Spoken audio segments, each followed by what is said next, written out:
You people who are out here protesting, you are the shock troops battling to preserve our cherished freedoms. You know, our freedoms are not under attack from the remnants of Saddam Hussein's Ba'athist Party. They're under attack by the likes of John Ashcroft. They're trampled by Donald Rumsfeld. They're disdained by Dick Cheney. And they're not even understood by George W. Bush. The battle to preserve our freedoms is not taking place in Baghdad and Tikrit and Fallujah. It's taking place in peace marches and demonstrations in Ghirardelli Park in San Francisco, in Memorial Park in Oklahoma City, and in Lafayette Park in Washington, D.C. The front lines are right here. You are preserving our cherished freedoms by exercising them in spite of ridicule and opposition. The battle to preserve our freedoms is you. You are the foot soldiers protecting our civil rights. You're the Minutemen sounding the alarm against tyranny. You are upholding the spirit of the American Revolution. You are preserving the freedoms that the troops in the desert have a right to come back to. The troops getting shot at in Iraq are not protecting us. We are protecting them and their honor and their freedoms. We, my sisters and brothers, are protecting this nation by speaking truth to power. We're speaking truth to a pack of liars. We must do it loudly and fearlessly and courageously and joyfully, for we are the patriots. And when we speak, this is the truth that we proclaim. This war in Iraq has nothing to do with national security or freedom or democracy or human rights or protecting our allies or weapons of mass destruction or defeating terrorism or disarming Iraq. It has to do with money, it has to do with oil, and it has to do with raw imperial power. And it's based totally on lies.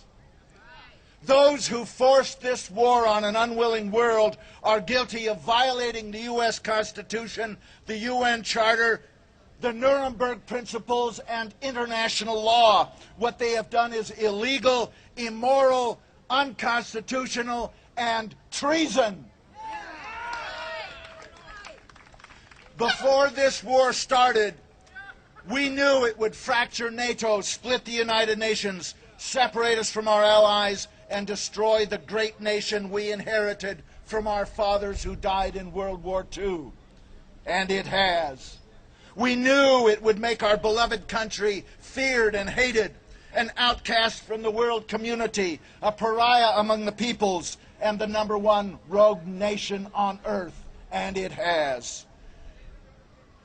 This is nothing but treason.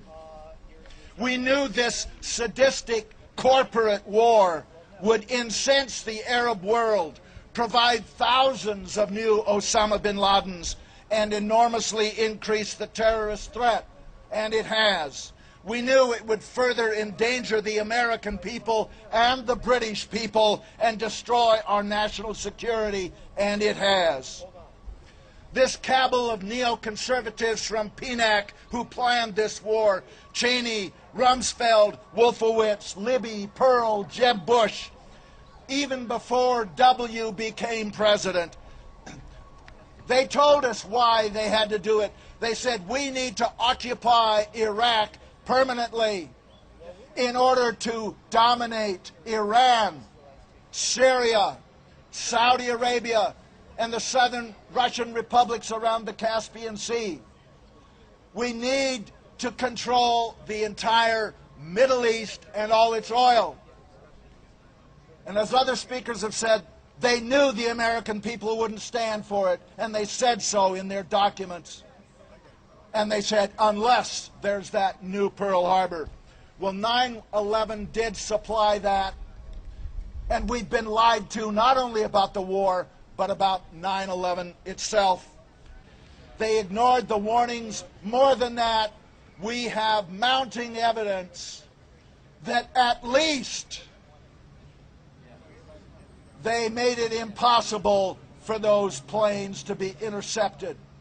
If our government had merely did nothing, and I say that as an old interceptor pilot, I know the drill, I know what it takes, I know how long it takes, I know what the procedures are, I know what they were, and I know what they've changed them to. If our government had merely done nothing and allowed normal procedures to happen on that morning of 9/11, the Twin Towers would